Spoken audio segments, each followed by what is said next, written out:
Ladies and gentlemen, today we are reacting to the retrospective of the greatest COD Zombies map of all time.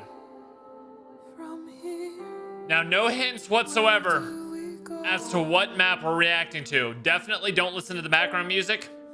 I'm serious. Do not listen to the background music. It's not a hint.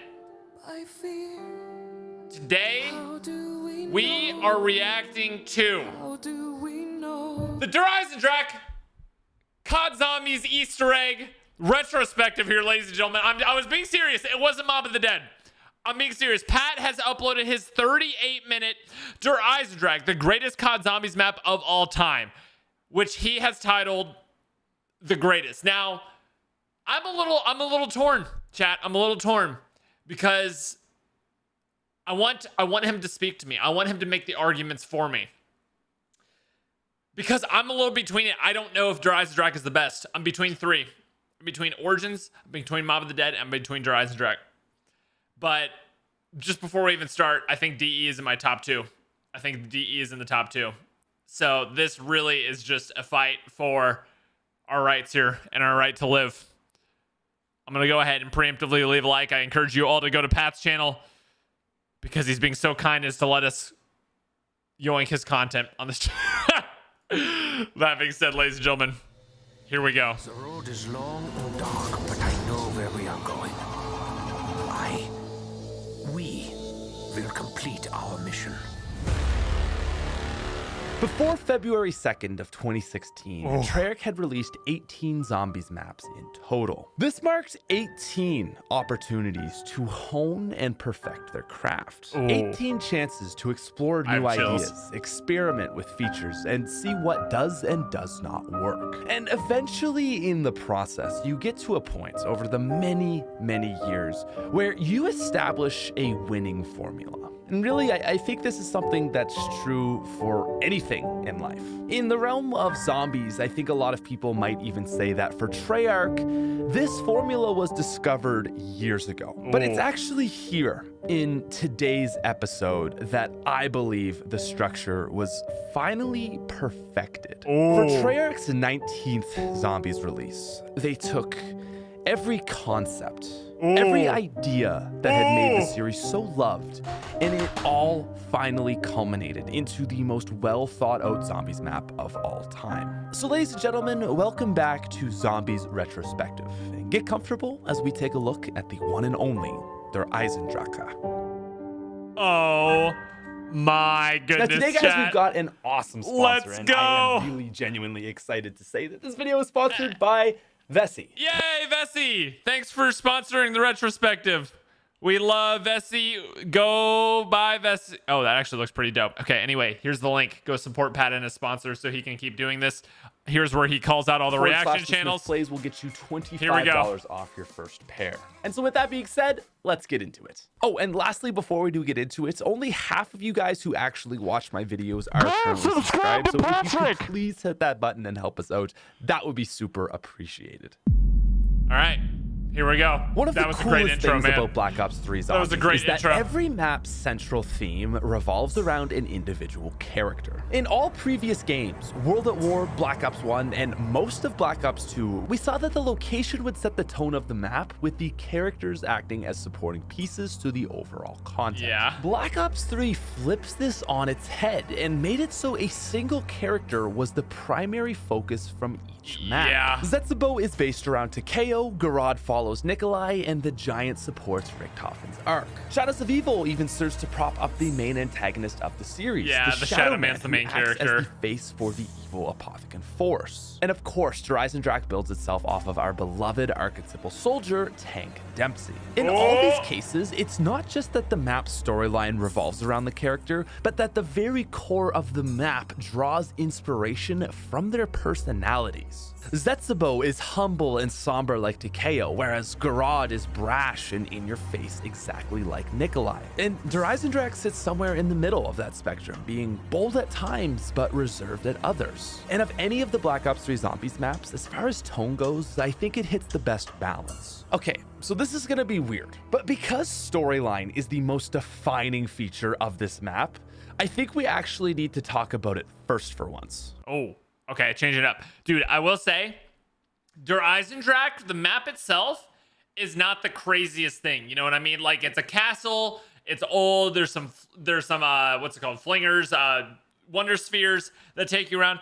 The map itself isn't the most visually appealing thing or the craziest thing in the entire world. What makes Der Eisendrache so good is the gameplay, like everything else. If you put Der Eisendrache and put it in a setting like Grod Crovy or Shadows, oh my, dude, that map, I want to throw it. Like, if you literally just took DE and reskinned everything with Shadows style stuff, oh my, can you imagine how good of a map that would be? Actually, if you're wondering why this Truly video took so long, it really just came down to formatting. I've come to learn that DE is very different from the rest of Zombies maps, and because of that, we had to do a lot of changes to our script. But oh my god, anyway, that's so many words. The story of this map starts with Der Eisendrache's opening cutscene, and it's actually quite disappointing. So far in the series, Blundell's lineup of maps has seen nothing but amazing intros. You've got Mob, Origins, Shadows, and The Giant. I mean, basically like the best 4 intros of all time. And surprisingly, this cutscene leaves us feeling with a lot to be desired. While comic-style cutscenes have a track record worse than live animations,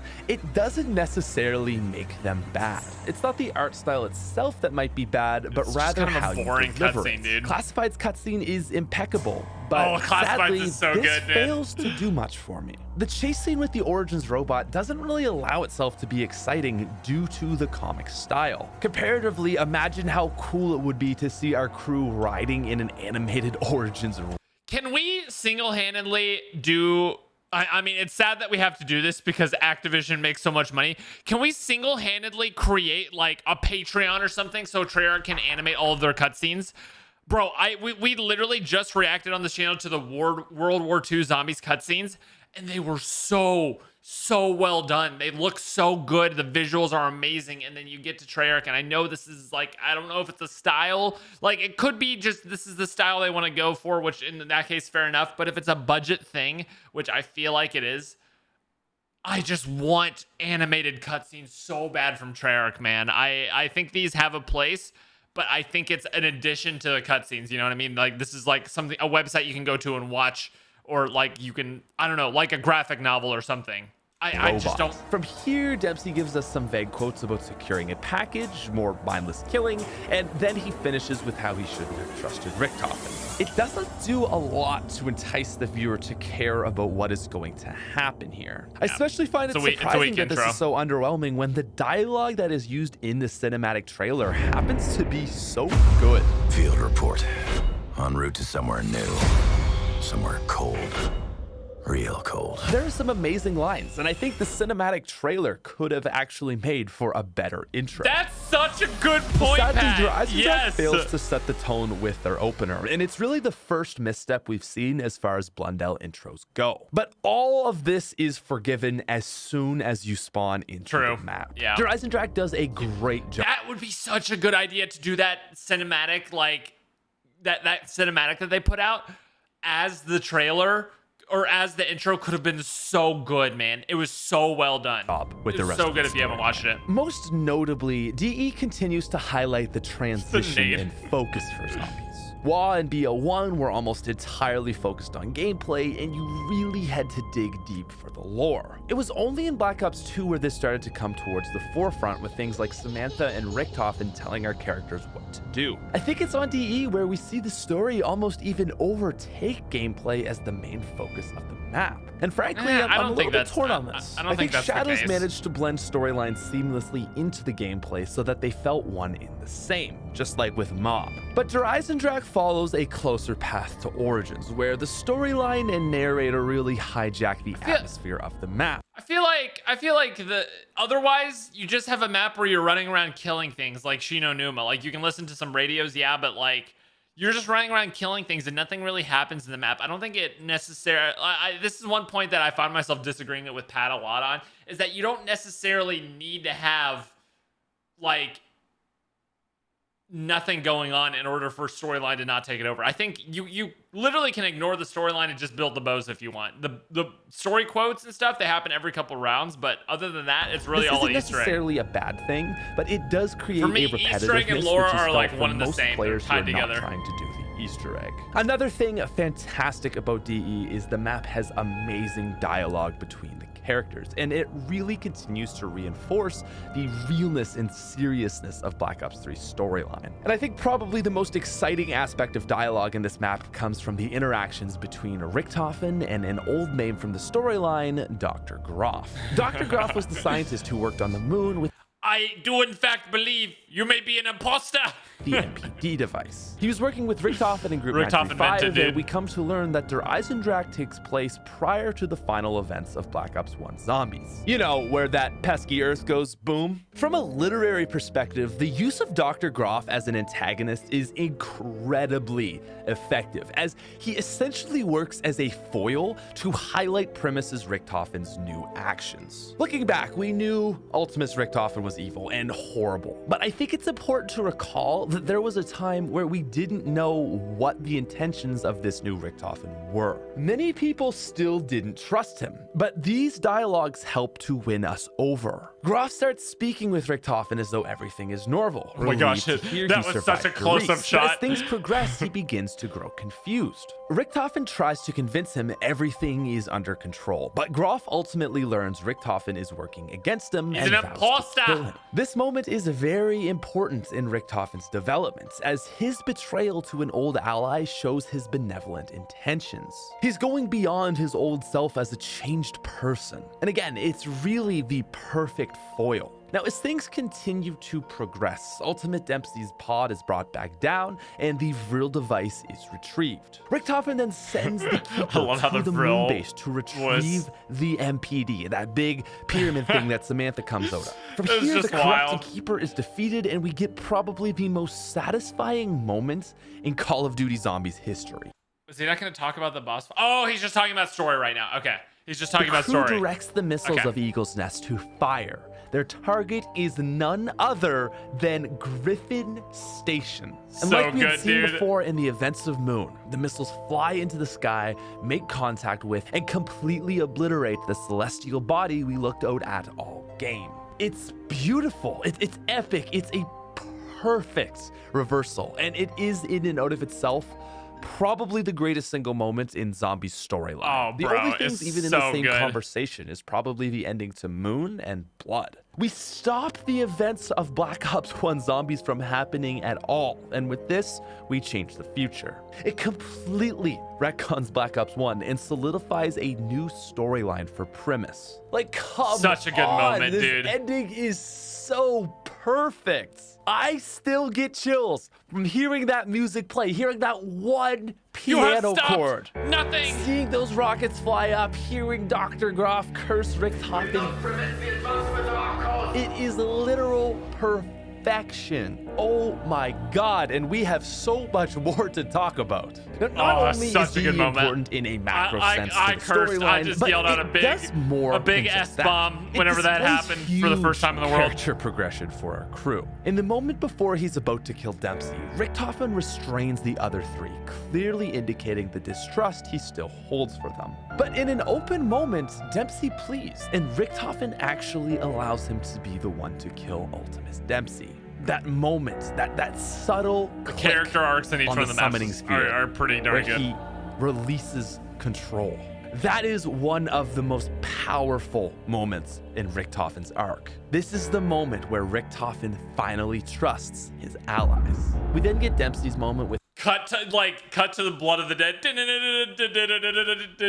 They just all betrayed him. his Feels unconscious bad. self, and it's really, really nice, despite actually being quite sad. We even get to see Richtofen comfort Primus Dempsey, and this further displays the bonds our characters are growing. Now, one thing that I think is worth mentioning is I'm a little bit sad that we never got to see a true interaction between the two tanks. I've always wondered whether this was a misstep in the story, but I think it's certainly debatable. Every other moment we see shared between the two versions of characters has been incredibly powerful, if not heart-wrenching. And with the lack of this on EISENDRACHE, I've always wondered why Treyarch didn't include a dialogue. So Takeo willingly gives his life for the preservation of the universe. However, really Richtofen and Nikolai were understandably not so quick to agree. And just consider this. How would a conversation between the two Dempseys go? I imagine the hot-headed version might not be so quick to die either. And if that were the I think the problem is Nikolai and Tank, like the 1.0 characters, they would have pretty much the same reaction, so you'd be seeing the same thing twice. You know what I mean? Like, it's not really a soldier's death to just be killed while you're in like a cryo chamber pod, but I don't know. I feel like the resistance to go might have made Nikolai's moment redundant. So perhaps this was very intentional. But I still think something could have been done, however. Oh, he just said that as well. Imagine a situation where Primus Dempsey convinces his alter ego. We would get to view this angry Tank slowly being convinced to do the right thing. It would feel like a general talking to a soldier about doing his duty. And I think this would have been a really powerful moment. It kind of would have drawn on both Takeo and Nikolai's cutscenes, starting with resistance, but ultimately seeing Tank accept. And so while I do wonder if they missed a cool opportunity here, it's still a great I think the interaction between and I totally respect the Richtofen decision that they took to Tanker focus on character development. Is a better interaction, personally, for me anyway. And so now, in an interesting reversal of events, with the storyline out of the way, let's talk about gameplay. Yes! So, first of all, we've got a couple new features that I don't want to dwell on too long. First of all are the Ragnarok DG4s. Oh, it's such a sick image straight of from Richtofen. multiplayer, these gravity spikes are absolutely brilliant and are a blast to use. Yeah, they're super good. Despite this, however, they still managed to be the least exciting of the 4 real specialist weapons we were given. True. The sword, skull, and gauntlet all beat it, in my opinion. It's not even close. Yeah. And this isn't a knock against the Ragnaroks in the slightest, but rather a testament to how good the other specialist weapons are. Yeah. We also see the use of wall running and anti-gravity return into the main chamber room. This is a bit of a neat gimmick that adds an extra dynamic to the area, as well as really serving to provide a ton of steps for Easter egg and quests. buildables. You've got the plunger, stuff. lightning bow, LMG wall buy, plunger. and the rocket test all using this same feature. We also see the introduction of the Wonder Sphere. EISENDRACHE is probably Treyarch's second most well laid out map, only behind Shadows, and the Wonder Sphere play a big part in that. They connect the upper and lower courtyards, as well as the rocket pad to the Death Ray, and Spawn, of course. This, combined with a few other shortcuts, gives I love how in DE, you're never that far. The only time DE feels like the map is hindering you is whenever you're stuck in the rocket chamber, and I think that's kind of the point. You know what I mean? It doesn't want to give you the freedom all the time. The only time you feel hindered by the map is whenever the rocket test is going off and you're being locked out of that area. But I think that adds more to the map than takes away. Gives DE an incredible layout, and I very rarely find myself ever being too far from where I need to be. It's not Shadows level perfect, but compared to the likes of Origins and Mob, the smooth map design is very noticeable. We also see the Panzer return, but with a few changes. He's a whole lot beefier to start, and now has a shock grenade instead of the claw, which he boasted on Origins. Overall, I think the Panzer fits well into DE and makes a welcome return that I think most people were happy with. It's novel, but fresh, and hey, isn't that a concept we've seen play somewhere out before?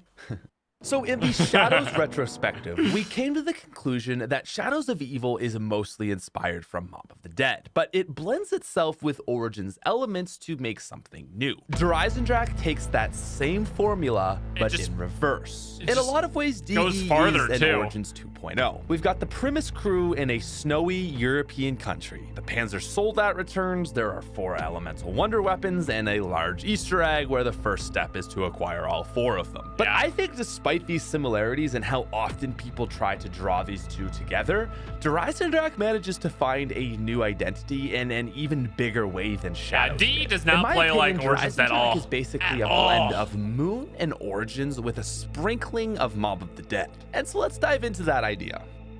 For almost all players, EISENDRACHE's opening step will be the creation of the Wrath of the Ancients, aka the bow step, aka feed the dogs. I mean dragons. While DE very clearly draws off of Origins with the 4 elemental wonder weapons, Yeah. it really doesn't feel anything like Origins to begin with. I mean, for starters, this opening step is so obviously drawn on from Mob of the Dead. To get the bow, you must go to 3 locations around the map and kill 8 zombies to 3 So, yeah, stone it's dragons. literally the same It's thing.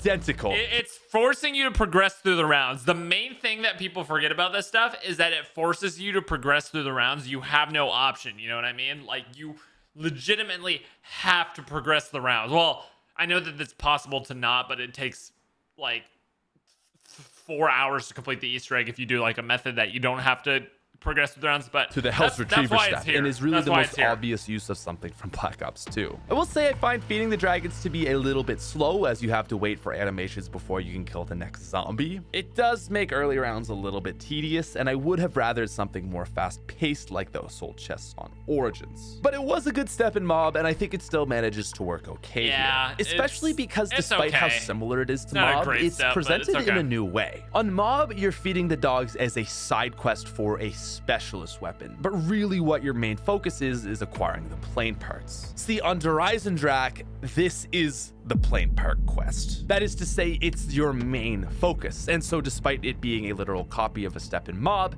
it still manages to feel fresh because of its significance for map progression. And you get a Now, the sick next wonder weapon out natural of it. thing to talk about here are the upgraded bows. Feels a little bit wrong because that's a hugely integral step to the Easter egg, which I don't feel quite ready to talk about. Like I said, EISENDRACHE, it was a weird map to write for. But with that said, I guess we're basically moving on to the EISENDRACHE Easter egg now. So upon acquiring the Wrath of the Ancients, the second step of the One thing I will say about DE's gameplay is everything flows very, very well without overwhelming you. In Origins, things can get to the point where they're not flowing well at all. You run across the map just to hop into a robot, just to run all the way back to save a generator, just to run down to a tunnel to teleport, just to run back down. You know what I mean? Like, it doesn't flow super, super well. Where DE, everything flows together pretty seamlessly. The egg is for So each nice. player in game to acquire an elemental bow, unless you're playing on local, and then you have to get all 4.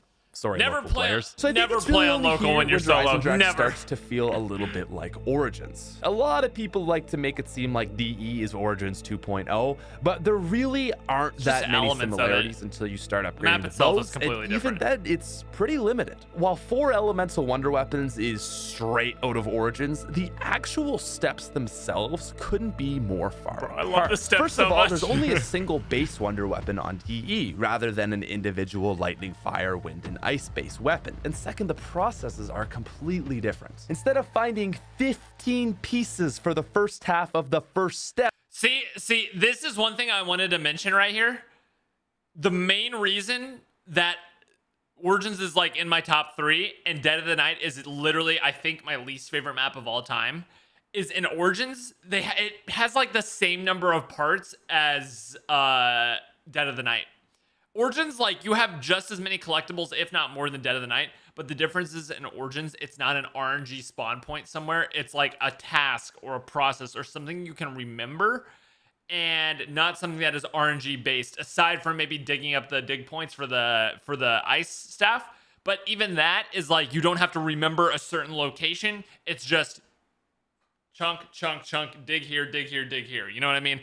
That is the main reason Dead of the Night is so bad, in my opinion, is because of those spawn points and the absolute opposite of interactivity that it has compared to Origins. you literally just need to feed 3 dragons. It completely cuts out what is otherwise an overly tedious step for most players, and this very clearly separates itself from Origins. Yeah. And even as an Origins fanboy, I must admit that this is where we see the beauty of DE. While they were inclined to draw inspiration from Origins with the wonder weapons, they very obviously learned from their mistakes. Overcomplication isn't necessarily a good thing. Unlike Origins, EISENDRACHE starts with true simplicity. Aside from the disc, which again are my least favorite part about the collection part of Origins because it's random. But it provides you with Given they're pretty easy to remember and they stick out very, very well because they're like up on top of the stuff, so opportunity it's for okay. more if you want it. And But so still, those looking for a challenge I with a prefer big that they reward weren't can random. seek the upgraded bows, thus beginning the real Easter egg.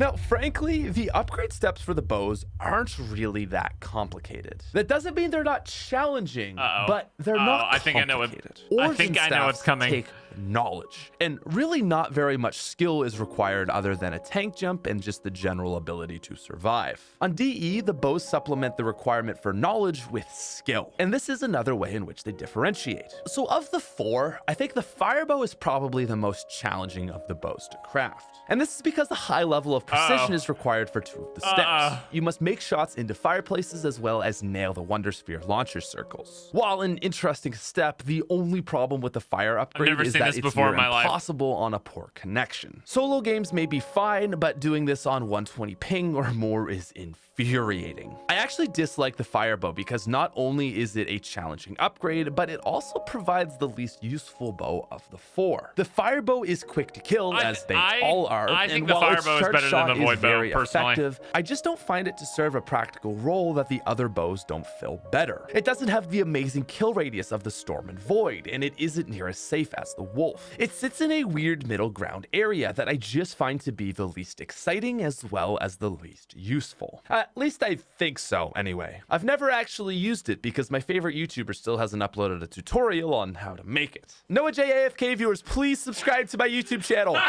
Now, next up, let's talk about the Wolf Bow. The Wolf Bow is hands down the easiest to craft, but despite this, I still had to make it for Adam. The steps involve pressing square on some paintings, shooting a flag, picking up a skull, getting kills around the map, and handing some bones to a skeleton guy. It's really simple, and I would argue that it's a bow in which you get what you work for. That's because of the four, it's probably the most geared towards a new player. First of all, it's not great into the later rounds, and secondly, it's probably the best bow for training. The Wolf Bow closely resembles a thunder gun, and so it's a great safety weapon. I would rank it at 3 below Void and Storm simply because it doesn't have much in the way of a secondary ability. That is to say, it's not as good at killing large numbers of zombies quickly like Storm and Void. All the bows kill about 800 zombies, but in order to reach that with Wolf, you have to round everything up, and so it's pretty time consuming. Yeah, that's fair. For training, it's definitely the best bow, but ultimately I believe that Void and Storm will get you a little bit further. Now, the Storm Bow is still amazing, but I gotta admit that I miss the days where it was a broken OP mess. Bro, you could just sit in the corner there and I spam still think and it's considered go to to be round the 100. best of the four, but objectively, it's actually now pretty close to Void. The Storm Bow is versatile, being both a great training and camping weapon. The single shot from this weapon is pretty fast to kill, which makes it a strong safety weapon, but the Storm Bow doubles as a power weapon with its charged shot, which makes it incredibly effective at high round camping. The Storm Bow's charge is straight out of Origins, very clearly resembling the Wind and Lightning Staff charged shots. This time it's an electrical storm, but it ultimately achieves the same effect, just actually a little bit better. The Storm Bow combines the quick time to kill of the Lightning Staff with the absolute devastating qualities of Ice and Wind to really truly be one of the most dynamic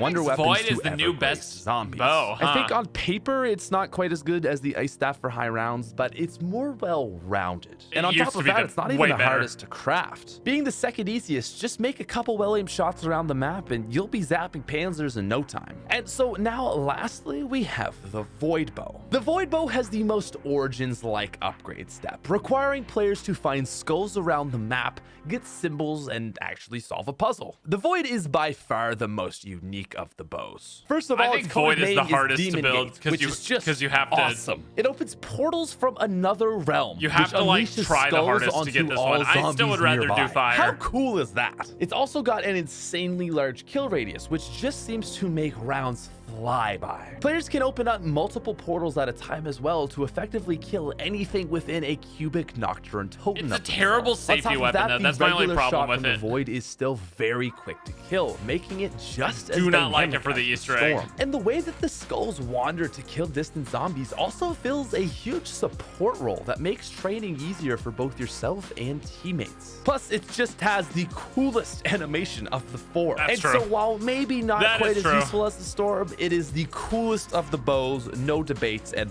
my personal favorite. Okay. I think it's also worth mentioning that the bows are all very close to each other in ability. Their drawbacks and benefits almost Their drawbacks and benefits almost entirely depend on the player using them, and so more often than not, the choice of which to use comes down to personal preference, and That's a great thing. Wolf may be slightly worse than Storm, but to a lot of players, it's their favorite as it's best for their playstyle. And at the end of the day, I think Wolf that's is the what best for really bad makes players. the bows shine. They pretty much all serve a purpose. And on top of that, they don't require cheat sheets to be crafted like the staffs. Building them takes a little bit more skill and a whole lot less memorization. So overall, the bows are beautiful, powerful, and original. They are the cornerstone feature of Der Eisendrache and the only set of I think I'm formulating my opinion on what my favorite zombies map is through this. This is great.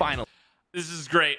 I'm going to save it for the end, but I think I have formulated my opinion between Origins and Der Eisendrache. After crafting all 4 bows, a full squad would now be able to move on to the main portion of the Easter egg. While time consuming, this step doesn't utterly dominate the quest, which is a nice change up from Origins. Treyarch was smart here, and they made it so that you're only expected to make the numbers of bows as players are in your lobby. And so solo players only need to make 1. Again, sorry, local players. I often wonder how Origins would play if you only needed to make 1 staff, and in a lot of ways, I think it could be more enjoyable. It would also be less deep though, so honestly, I'm just happy that both of these formats exist. Yeah, especially because really beyond the bows, the egg does not stick to an Origins theme, and I believe that the egg moves more into something that was a nice mirrors shot. the likes of Moon. Now, to be honest, I can't say that I really love the rest of this egg. As a whole, I find it to be far too linear for my liking. But that's not to say that it's objectively bad. Personally, I'm someone who likes an egg where all bets are typically off and that you can't really follow maybe I'm biased as a streamer, but I love how linear the egg is. Like once you build your bow, I love how linear it is because I can turn my brain off and just play it for fun. That's the reason it's like my #1 most played map. I can just turn my brain off and talk to chat, like read your guys' messages and just do like this is the reason we had the drunk streams on that map, because you can play it while drunk. That's the reason that it's like my favorite map to just boot up if I'm showing someone zombies or something. You know what I mean? It's an egg that truly requires improv, and DE does not give me that at all. The bow process is linear, and from there on, the rest of the egg feels on rails. After upgrading all 4 bows, players must begin the wisp is definitely more fun to like task that involves running around the map and hoping to get lucky that certain areas are electrically charged in the right order. While this can go easily sometimes, players often find themselves needing to do 2 full loops of the map to complete this. Which, by the way, Der Eisendrache is massive, weighing in at a hefty 26 Nocturne total. 26, so really? All that running doesn't make for a fun time. So after shocking the 4 wisps, you travel back in time, get a short cutscene from Groff, where you also get the code for the vault, fuses, and the soul chamber rod thing. This is neat, but after a while, I admit it does feel a little bit repetitive. Here, though, I think we start to see the worst part of this egg. After you insert the code and get the rods for the death ray, the game wants you to travel back in time again. You don't necessarily have to do it right away, but it's one of the next 3 steps. I don't know. I like where it, you man. do it, it's just repeating a previous step, which wasn't fun the first time. If you But the mess thing up, that it is annoying. infuriates me is the reason we have to go back a second time. You'd think it'd be cool, right? Some double time travel, crazy multiverse type something, right? Straight out of Zombies Textbook 101. No. It's just because we need to go back and get a rock. Yeah, so you must search the same wisps again, just so you can travel back in time to get another piece the wisp from step the takes exact like same room 3 you minutes, were already though. in. It's so quick. In the box that was already there the first time you went. It is stupid and it adds nothing. Honestly, I think it serves no other function than to draw the egg out, and it really just hurts the flow of it. 1 wisp round is bearable, 2 is redundant, but to not even give it a meaningful purpose just kills what is so far actually a fairly decent flow. Now from here you get— But there are tricks, like there's routes that you can run that is like literally the statistically best route. You teleport. It's part of like the setup process as well, because you get the Ragnarok part, because a lot of times the rocket will spawn right away along with the Panzer. You can kill the Panzer, get that part, then activate the rocket. Like there's a lot of like usefulnesses of it that I think are being overlooked. Get a step that completely mirrors Moon. Instead of the Simon Says game, well, it's basically that. You basically remember the 4 symbols and it tells you which symbol to press. It's a cool step that very heavily draws from Moon. And so then from here, you'll be able to bring Dempsey back from space. This is admittedly a very nice step. If Horizon Drac follows a 3-act arc, this would almost be the 2nd act climax. It really gives some much needed energy to the egg and makes you feel like you're getting close to being done. You even get the Vril device, which is some really well executed fan service that again relates back to Moon. Now from here, it's on to the Keeper step, which continues to raise your pulse with a bit of action. Yeah. There's 4 locations where each can this only step be is charged so by fun a because single by bow. this So point to you're just play this OP. efficiently, players have to rely just on OP whoever's on the bow map. area belongs to. This makes for so tense fun. moments where you must rely on both your teammates and the power of said bow. Really, this is probably the smartest step of the whole egg, as it gives a moment for each bow to shine. Forcing you to actually use the power weapon of the map is a neat step that I think Origins really could have benefited from. Actually, it's a little bit ironic that for an Easter egg which relied so heavily on crafting them, you're never required to use the Origin You just have to place them and so places, Horizon that's Drac was it. very smart to make a step that does, however, and it's another area where we see Treyarch continue to learn from previous maps. Now, after completing all 4 Keeper locations, the action continues to rise, and we Best get a boss moment fight of all akin time. to Don't at Samantha's me. reveal in Moon. The Horizon Drac Easter egg is literally a mirror of Moon. It is so cool. So, the Keeper is unleashed upon Griffin Station, where it kills Groff and his crew, and it then brings back the MPD. And that's the thing that made the original Richtofen go mad and what Samantha appears out of. And then, in this brilliantly repeated, weird moment, the MPD teleports back to Horizon Drac and begins to lower. However, this time it is revealed that the Keeper is inside it, corrupted by its power. And so then it's here. In the final step, we have Horizon Drac's crowning achievement. The Keeper boss fight.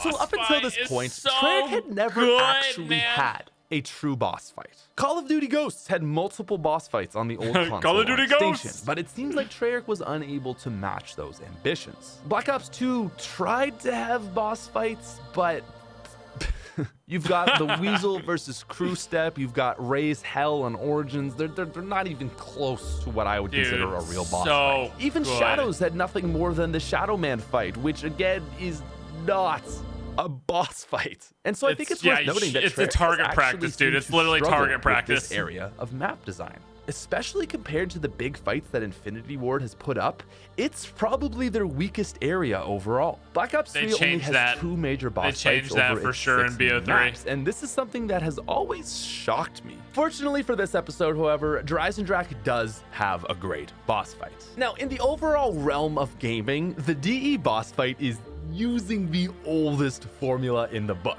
But for zombies, it's quite impressive. The Keeper, like every boss fight ever, has 3 lives. It's got small, less powerful attacks and a big, large attack that can one-shot you. Mainly, the hardest part about this boss fight is Panzers. Take advantage of the charge time and then stun him, leaving him open for damage. It is a tried and true method of gaming. Now, after taking one life away, you then get a seemingly endless wave of roided Panzers, and then the process repeats itself until it loses all 3, quote, lives. Now, again, I know we all love this boss fight, and for zombies, it was a huge step for the series. Don't you dare. I just don't think people. Don't, Pat, look me in the eyes. Don't you dare say anything bad about this boss fight. Do not dare. The only criticism I would have about this boss fight is that the Panzer little, like, shocky things are super, super, super dangerous in this thing, and it makes it almost unfair at points. But you're holding it on screen. The danger closest gobblegum is a free infinite use gobblegum that you can use. So there is nothing wrong. It's one thing you have to prepare for on your gobblegum, and you're good. You're good. People should act like it was truly as revolutionary for all of gaming. It wasn't revolutionary. It was for great. Zombies, insane, fresh, and truly innovative. But for gaming as a whole, again, it's like the oldest formula in the book. I'm not trying to knock it down, but it's just worth saying. Because, I mean, regardless, a boss fight was something we had been anticipating for a while, and so it was exciting to finally Ooh, red screen. A little bit late, but the Did he Keeper boss die? fight will go down as the second coolest boss fight in Black Ops 3 Zombies. Then again, it really coolest. doesn't have a lot to compete with.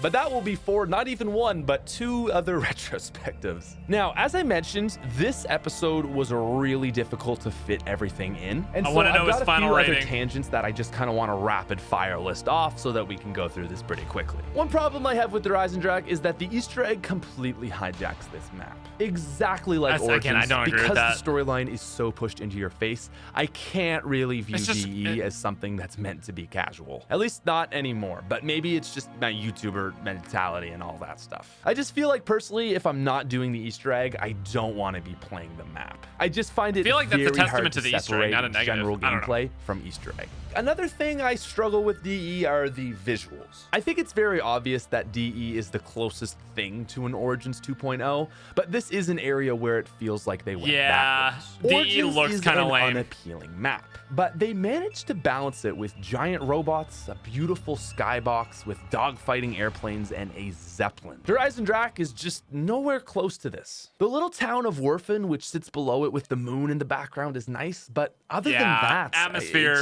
it's not that really great. not it for me. Another small complaint I have is needing to wait for the rocket test. This could Yeah. have been easily fixed if they put a switch to activate it down below at the pad for 500. Fun fact: there is a switch to activate it, but you can't do it on solo because it's in the wall run chamber. You can wall run and run over one of the things, and it'll activate a rocket test. But as it sits, it's a boring point in gameplay. And since it's required for 2 steps in the Easter egg as well, I think it's a pretty blatant misstep that could have been, again, easily fixed. Bad timing brings your game to a dead halt, completely killing any flow that you were feeling. And my last complaint about Not this as bad map as actually Origins, though. relates to gun variety. There are only 2 weapons that you need to use on this map, and we're all bow and thinking the the same thing. KN-44. It's the KRM and some variant. Ah! What? Pat, what? The KN-44 is a way better choice than the KRM on this map. A way better choice. The bow takes care of the panzers. At any other point, you want to have your distance on the zombies and be racking up more points with because the KRM is not a good point gun. The KN is no, Pat. Every Oh, single no. time, no questions asked. oh, no. That's what 90% of players use. Because of the ridiculous health of the Panzers, players tend to overly rely on the KRM to the point where no other gun is even considered. What? Now, KRM spam was bad for Shadows, but it is rampant on DE. Not a huge issue, as I love the KRM, but sometimes I just feel like variety would be nice. Apart from monkeys, there is zero incentive to hit the box. Dingo, on DE, dango, and dongo. I don't know. It just gets a little bit bland. And anyway, with the last of my nitpicks out of the way, I would now like to talk about DE in a more overall. He was typing that. I didn't get code the fast map enough. as a whole. We've talked about every little detail, but I ask you, what is it that makes DE generally considered to be the greatest map of all time? What is it? I've thought about this for a while, and I think it comes down to range. Der EISENDRACHE is probably the most dynamic Black Ops 3 Zombies map, and it is by far the closest thing to a casual experience, not counting remakes. Der EISENDRACHE is great because of its ability to stay simple. Power is a single switch. Pack-a-Punch is 2 presses and a visit to its 3rd location. Even the normal bow Pack-a-Punch is process so is nice on this super map. straightforward. While large, it's a map that starts out almost laughably easy in comparison to some of the other BO3 maps. And that is a thing of beauty. It's Der definitely EISENDRACHE the is so easiest, like, palatable, hardcore and map. this makes it perfect for casuals and hardcores. While it wouldn't have worked for the storyline, from a gameplay perspective, DE should have been the on-disc map. It works so beautifully to allow players to get comfortable in the space and gather their bearings. Shadows requires guides to even pack a punch, Hey, I saw me. whereas DE feels as simple as Kino der Toten. You get comfortable, gather your bearings, but from there, you get to explore and then work to do more. It's this blank canvas that really allows players to explore naturally. You get the bow, then work to upgrade it, and eventually a player might even find themselves doing the entire Easter egg. And so in terms of range, DE literally has it all. And I think that is the true reason as to why it's considered the GOAT. Oh, here It we can go, be the casual rating. if you want The it to, rating is but coming. It doesn't have to be. It's not jarring from the start like Shadows. And of course, again, it's got the range. It's got a great boss fight, amazing wonder weapons, a fantastic storyline, all wrapped into a very well ending laid is out so map. nice. And I think most interesting to note is that DE doesn't even necessarily have the best anything. Is it the best boss fights? A Yes. lot of Garod fans are gonna debate that. Best No. wonder weapons, certainly in the conversation. Okay, wonder but weapons, maybe Origins not. is there as well. Best storyline, it's always going to be mentioned, but again, Moon. Layouts, it's not quite Shadows, but it's better than any other Quest map. See, I don't believe that Der EISENDRACHE is the best at anything, for that matter. Maybe storyline, but certainly nothing else. See, what makes it the best map overall is that every single facet of the map is in the upper echelon. Almost everything in the map is at least the second best. There are hardly any weak spots to this map, and when they exist, they're tiny little nitpicks. And so all of this amazing content presented in what is surface level a very simple map is what makes it so good.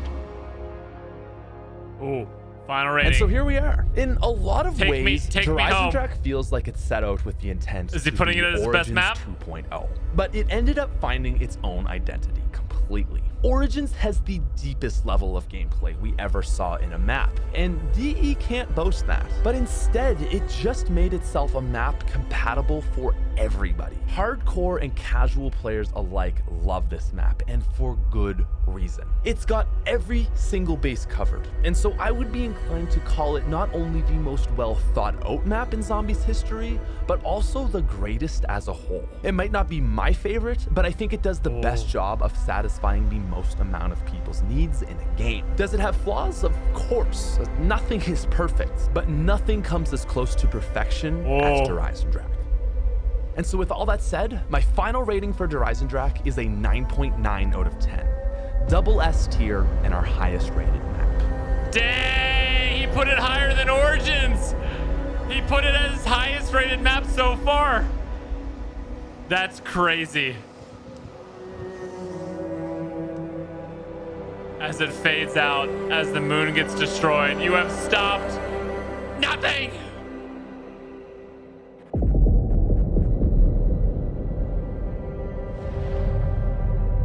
Oh, that was a sick outro. Roman killed it. Roman killed it on that edit, man. I gotta say. All right, Pat, I've listened to your points. I've listened to my heart here. And here's where I stand, chat. Der EISENDRACHE is not the best Zombies map, but it is my favorite. Der EISENDRACHE is not the greatest zombie map of all time. I think Origins is the greatest zombie map of all time. But DE is my favorite map of all time. And I don't know if that makes sense. I think Origins is a better map overall. But I think DE is my favorite map. I am booting up DE over Origins 9 times out of 10. And that doesn't mean I don't like playing Origins, but any day you ask me what I want to play, it's going to be DE. It is my favorite map, while Origins still holds the greatest zombie map of all time title. Anyway, subscribe to me, subscribe to Pat, leave likes on both the videos, and bye!